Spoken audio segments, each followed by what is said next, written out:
사도행전 3장 1절에서부터 10절.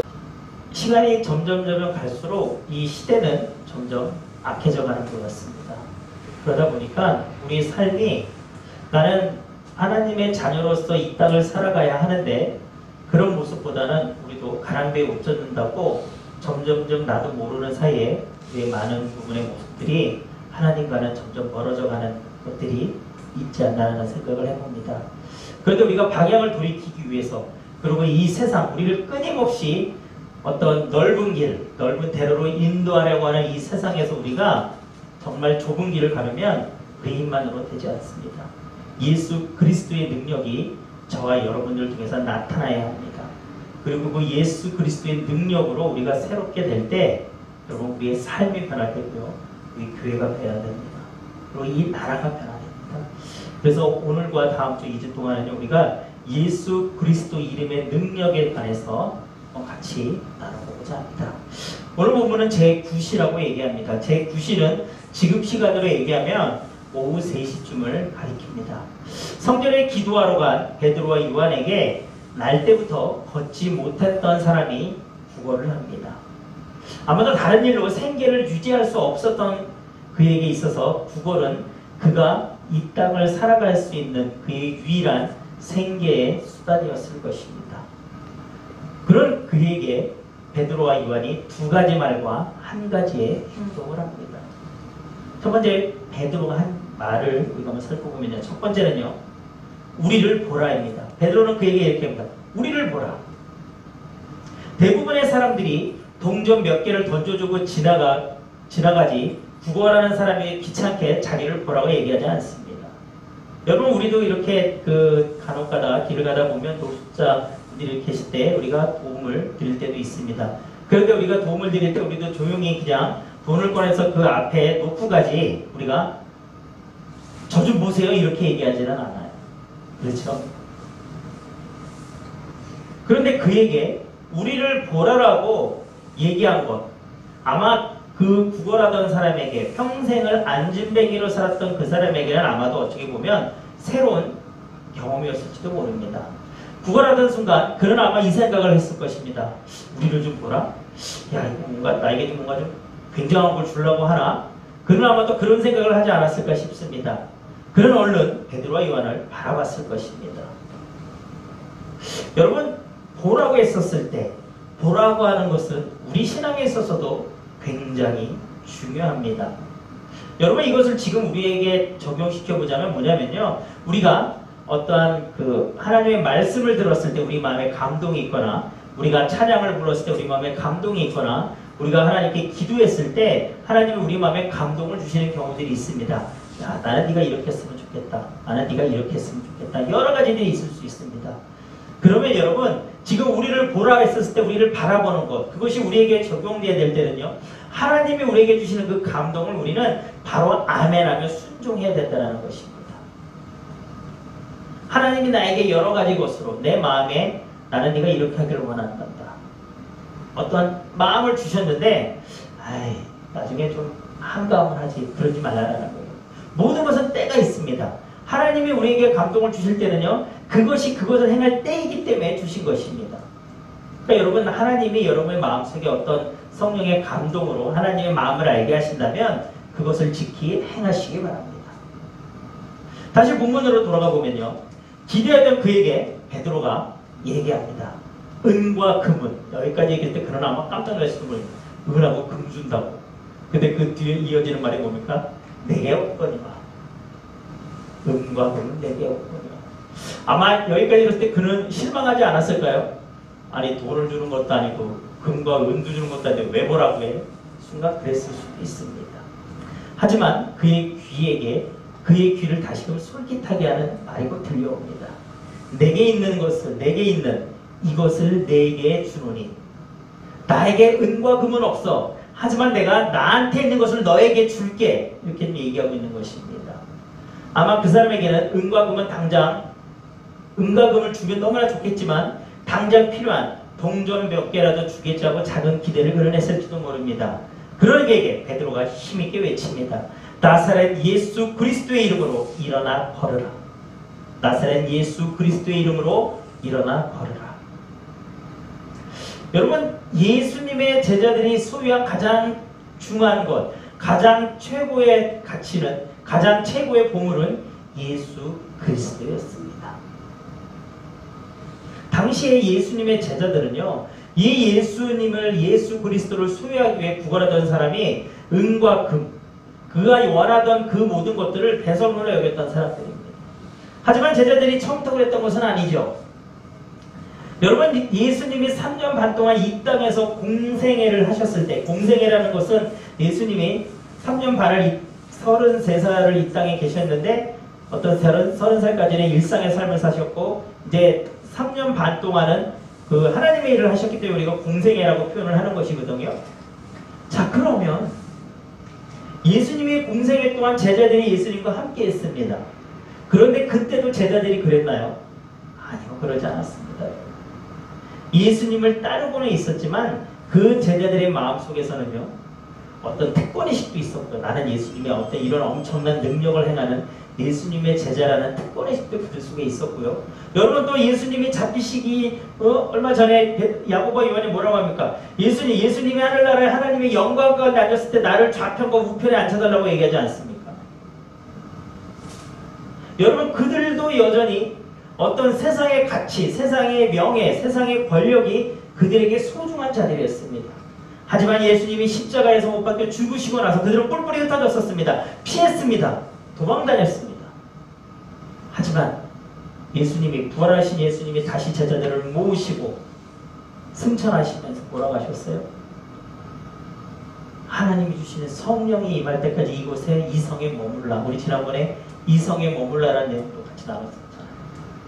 성령 받은 제자들이요, 이제는 여러분 세상의 그 가치가 그들에게 중요한 것이 아니었습니다.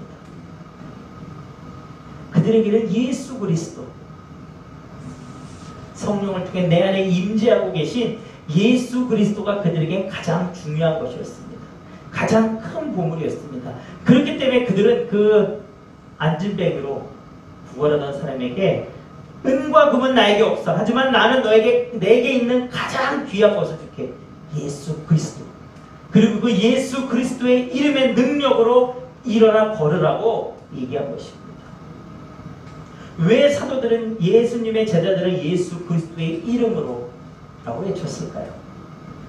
여기서 이름으로 표현한 것은요, 유대인들에게 있어서 이름은 그 사람의 성격과 본질, 즉 그 사람 자체를, 존재를 대표해 주는 것이기 때문입니다. 우리의 이름과는 뭔가 좀 달라요. 여러분, 우리의 이름도 지금 어린아이들의 이름은 순수 한글 이름도 참 많죠. 그런데 저희 세대 때 이름은 다 한자가 있어요. 이름이. 그렇죠? 한자가 있고 그 한자에다 뜻이 있었습니다. 그래서 뭐 제 이름의 뜻은 뭐 이런 사람이 되라 뭐 이런 것들이 많이 있었죠. 그런데 유대인들은요, 그것이 더욱더 강했습니다. 그들은요, 자신들의 이름이 자신들의 삶을 대변했어요. 그들은 자신들의 삶이 그 이름으로 대변됐던 것입니다. 그래서 그 사람의 이름은요, 그 사람의 전체를 대변했기 때문에 때로는 하나님과 그와의 관계성까지도 규정되는 것이 이름이었습니다. 그리고 유대인들에게 있어서 이름은 그 사람의 삶과 운명에도 영향을 미쳤습니다. 여러분, 비교한 예고요.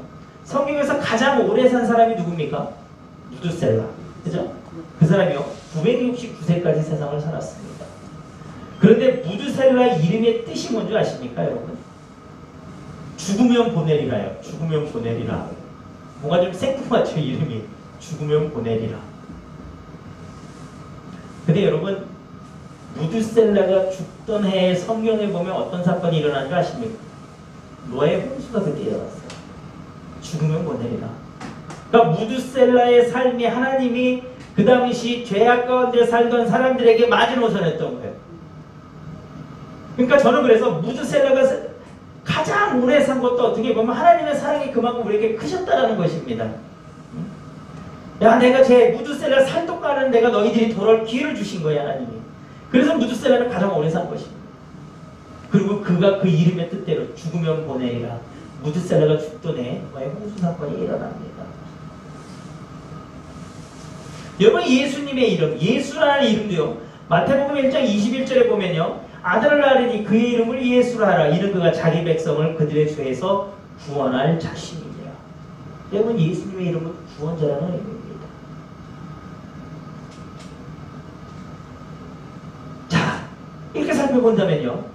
베드로가 자신의 능력이나 신앙심을 가지고 기적을 행한 것이 아니라 그 자신이 믿는 예수 그리스도의, 예수님의 능력과 은혜에 의존하고 있다는 것을 우리에게 알려주는 것입니다. 베드로가 내 능력으로 내가 너를 일으킬게, 일어나 걸으라고 얘기한 게 아니에요. 나사렛 예수 그리스도의 이름으로 얘기한 것입니다. 내가 한 것이 아니라는 것입니다. 내 능력이 아니라 내가 알고 있는 예수 그리스도, 이 땅을 위해 우리의 오신 구세주시고 죽으시고 부활하신 분, 승천하시고 다시 오실 그분, 하나님의 아들을 믿는 그 믿음으로 내가 너에게 명한다는 것입니다. 이런 사건은요, 오늘 본문 이어지는 12절과 16절에 보면 더욱더 뚜렷하게 나타납니다. 여러분, 평생을 안진뱅이로 있던 사람이 일어나 버렸습니다. 주변에 있던 사람들이 얼마나 놀랐을까요? 그러니까 그들이 막 웅성웅성되기 시작합니다. 근데 12절에 베드로가 이렇게 얘기합니다. 이스라엘 백성들아, 이 일을 왜 놀랍게 여기느냐? 우리 개인의 권능과 경건으로 이 사람을 걷게 한 것처럼 왜 우리를 주목하느냐? 베드로는요, 그 안진뱅이를 일어나서 걷게 하니까 사람들이 자신들에게 주목되는 것을 베드로는 지금 경계하고 있습니다. 왜 우리를 쳐다보느냐? 16절에 얘기합니다. 그 이름을 믿음으로, 예수님은 예수 그리스도의 이름을 얘기하는 것입니다. 그 이름이 너희가 보고하는 이 사람을 성하게 하였나니 예수로 말미암아 난 믿음이 모든 사람 앞에서 이같이 완전히 낫게 하였느니라. 은과 금은 내게 없지만 내게 있는 것을 너에게 주노니 해서 내게 있는 것은 예수 그리스도의 이름입니다. 예수 그리스도 안에 있는 믿음입니다. 나를 구원하신 하나님의 아들, 그 예수 그리스도를 말하는 것입니다. 여러분, 예수님의 이름에는 권세가 있고 구원이 있고 기도의 응답이 있습니다. 그래서 요한복음 14장 13절은 이렇게 얘기합니다. 너희가 내 이름으로 무엇을 구하든지 내가 행하리니 이는 아버지로 하여금 아들로 말미암아 영광을 받으시게 하느니라. 사도행전 4장 12절은 예수 이름의 구원을 얘기합니다. 다른 이로서는 구원을 받을 수 없나니 천한 사람 중에 구원을 받을 만한 다른 이름을 우리에게 주신 일이 없습니다. 오직 예수 그리스도 그분만이 우리에게 구원을 주실 수 있는 분이라는 것입니다. 마가복음 16장 17절에는 이렇게 얘기합니다. 믿는 자들에게는 이런 표적이 따르니 곧 그들이 내 이름으로 귀신을 쫓아내며 새가 오는 날. 여러분, 귀신을 쫓아내는 능력이 어디서 나온다는 것입니까? 예수 그리스도의 이름, 예수 그리스도의 능력, 예수 그리스도를 믿는 그 믿음에서 나온다고 얘기하고 있는 것입니다. 여러분, 우리는 성경을 통해서 또 많은 일들을 통해서 예수님의 그 권능, 권세의 능력을 우리는 잘 알고 있습니다. 그런데 참 재밌는 게 뭐냐면요, 그 이름의 권세를 아무나 사용 가능한 것이 아니다라는 거예요.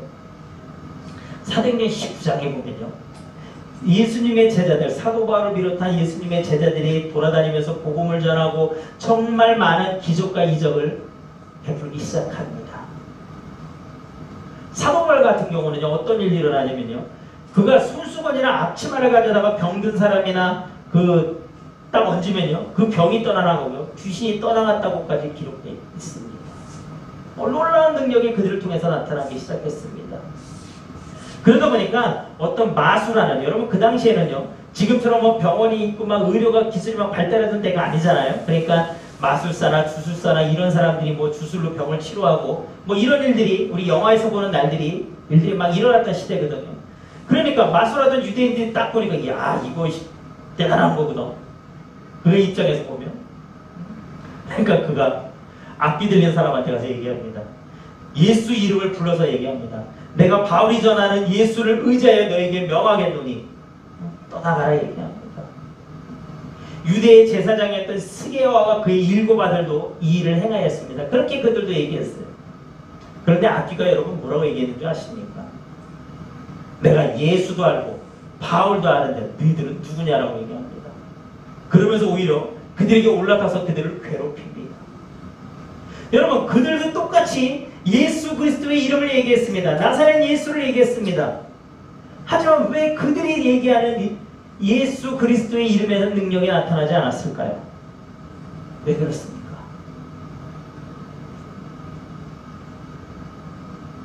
여러분, 오늘 본문에 보면요, 베드로는요, 그 안진뱅이 그에게 줄 돈이 하나도 없었습니다. 그가 아마도 돈이 있었다면 그런 안진뱅이에게 돈을 줬을 수도 있습니다. 하지만 그에겐 정말 아무것도 없었어요. 그에게 아무것도 없었지만 그에게 무엇이 하나 있었습니까? 예수 그리스도의 이름이 있었습니다. 여러분, 이것이 우리에게 무엇을 알려줄까요? 왜 우리의 삶 속에서는 여러분 예수 그리스도의 능력이 나타나지 않을까요? 여러분, 참 안타까운 일 아닙니까? 오늘 성경의 말씀대로라면 하나님을, 예수님을 내 구세주와 주님으로 믿는 우리에게 예수 그리스도의 능력이 나타나야 되지 않습니까? 여러분, 우리에게는 예수 그리스도의 능력이 나타날 수 있는 자격이 우리에게는 있습니다. 여러분, 그 권세가 우리에게는 있어요. 근데 왜 나타나지 않을까요? 은과 금은 내게 없거나 내게 있는 것으로 내게 주노니 여기에 핵심이 있다고 저는 생각합니다. 여기에 답이 있습니다. 은과 금이 없었기 때문에. 근데 우리에게는 은과 금이 너무 많습니다. 쉽게 뭐냐면 우리에게는 내 것이 너무 많다라는 것입니다. 내 기준과 내 경험과 내 판단과 내 상식이 우리에게는 너무 꽉 차 있다라는 것입니다. 예수 그리스도 이름의 능력은요, 여러분, 그런 것을 통해서 나타나는 것이 아니에요. 내가 예수 그리스도의 이름을 선포할 때, 아, 요거는 좀 될 것 같아 해서 여러분 선포할 때 나타나고, 내가 판단할 때, 아, 요거는 좀 힘들 것 같은데 해서 선포하면 안 나타나고, 여러분, 그게 아니다라는 것입니다. 내 모든 것이 내려놔줘야 된다는 거예요. 내 지식과 내 경험과 내 상식, 그 모든 것들이 여러분 다 내려놔졌을 때, 오직 나를 위해 이 땅에 오시고 죽으시고 부활하신 그 예수 그리스도만이 내게 있을 때, 나를 통해 예수 그리스도가 드러나시는 것입니다. 우리 그 가시나무가요? 노래 내 속에 내가 너무도 많아. 여러분, 우리 안에는 내가 너무 많아요. 여러분, 비워야 됩니다. 심령이 가난한 자로 복이 있느니 천국이 그들의 것이며. 여러분, 심령이 가난하다는 것이 무엇입니까? 내 기준, 내 판단, 내 경험, 이 모든 것들이 내 자아가 여러분 없어야 한다는 것입니다. 하나님의 자녀로서 내 안에는 여러분 예수 그리스도가 살아계셔야 되는 것입니다. 내가 이 땅을 내가 살아가고 있지만 내가 살아가는 것이 아니라 예수 그리스도가 나와 함께 살아가고 계시다는 것이 여러분 우리 안에 인식되고 믿어져야 하는 것입니다. 그럴 때 여러분 우리 삶을 통해서 예수 그리스도의 능력이 나타납니다. 아이, 나는 그냥 뭐 예수 그리스도 능력 굳이 뭐 그냥 지금처럼 살아도 불만 없는데요. 여러분, 절대 잊지 마십시오. 우리의 삶은 이 땅의 삶이 마지막이 아닙니다. 여러분, 우리의 삶이 이 땅의 삶이 마지막이라면 여러분 더 좋은 종교 훨씬 많습니다. 여러분, 기독교처럼 하지 말라는 거 많은 종교가 드물지 않습니까? 여러분, 우리의 삶이 이 땅의 삶이 끝이 나면 왜 우리가 여기 와서 좀 예배드리고 있습니까? 마음껏 즐기며 살면 되는 거가 좋은 거 아닙니까? 하지만 우리가 여기서 예배드리는 이유는 뭡니까? 이 땅의 삶이 우리의 삶이 이 땅에서의 삶이 끝이 아니기 때문에 믿기 때문입니다. 천국의 삶, 하나님 나라의 삶이 우리에게 영원히 있으면 우리는 믿기 때문에 여러분 하나님을 믿는 것이고요. 하나님의 자녀로서 살아가는 것입니다. 여러분, 그런 우리에게 예수 그리스도의 이름의 능력은 필수입니다. 왜냐하면 예수 그리스도의 능력이 나에게 나타나지 않는다는 것은 내 안에 내가 너무 많다는 것이기 때문입니다. 예수 그리스도의 능력을 소유하시기 바랍니다. 여러분, 내 모든 것들을 이제는 내려놓으시는 2023년이 되시기를 바랍니다. 자, 베드로는 그에게 우리를 보라라고 얘기하고 나사렛 예수 그리스도의 이름으로 일어나 걸으라고 그런 얘기했습니다. 그는 이 두 가지 말을 했습니다. 그리고 그가 한 가지 더 행동을 합니다. 오늘 본문 7절에 보면요. 오른손을 잡아 일으키니 발과 발목이 곧 힘을 얻고 이렇게 얘기합니다. 이것은 무엇입니까? 그 믿음대로, 그 말씀대로 믿고 믿는 대로 행하라는 것입니다. 바로 믿음대로 선포하라는 것입니다. 우리가 마음속으로 믿고 생각하기는 여러분 쉽습니다. 여러분, 내가 겉으로 드러나지 않고 내 머릿속에, 내 마음속에 믿는 것은 쉽습니다. 하지만 여러분, 내가 그것을 정말 믿고 있다면 우리는 그것이 행동으로도 드러나야 합니다. 여러분, 하나님은 우리 인생을 포함한 세상의 모든 것에 절대 주권을 갖고 계시지만 그분이 하나님이 행하시는 일이 있고 우리를 통해 행하시기 원하시는 일이 있습니다. 우리에게 하나님이 말씀을 주셨으면 그 말씀을 믿고 믿는 대로 행할 때 하나님이 우리 일 속에 개입하시고 그 일이 이루어집니다. 우리가 하나님의 뜻을 순종하는 데 있어서 제가 어떻게 그런 일을 할까요? 하나님, 저는 못합니다. 여러분, 이것은요, 사실은 하나님 앞에서 이 우리의 마음은 여러분 겸손이 아니라 교만입니다. 왜 겸손이 아니고 교만인지 아십니까? 여러분, 하나님이 우리를 우리보다 더 잘하시는 분이에요. 하나님이 우리에게 그 일을 하라고 하신 일은 여러분 내가 능히 할 수 있기 때문에 여러분 하나님이 하시는 것입니다. 그리고 우리가 그 일을 때 하나님이 함께 하시게 하면 하나님은 그 일을 이루어 가십니다. 그래서 내가 하나님 앞에 하지 않겠다라고 얘기를 하는 거죠. 교만하는 거예요. 세상적인 겸손과 하나님 나라의 백성으로서 겸손할 것을 우리 구별해야 합니다. 여러분, 예수 이름을 믿고 선포하는 것은 주술이 아닙니다. 주문 외우는 것이 아닙니다. 그것은 예수님의 이름의 의미를 믿는 것이고요. 그분이 예수님이 우리의 모든 것을 주관하시는 분이심을 믿음으로 우리가 선포하며 나가는 것입니다.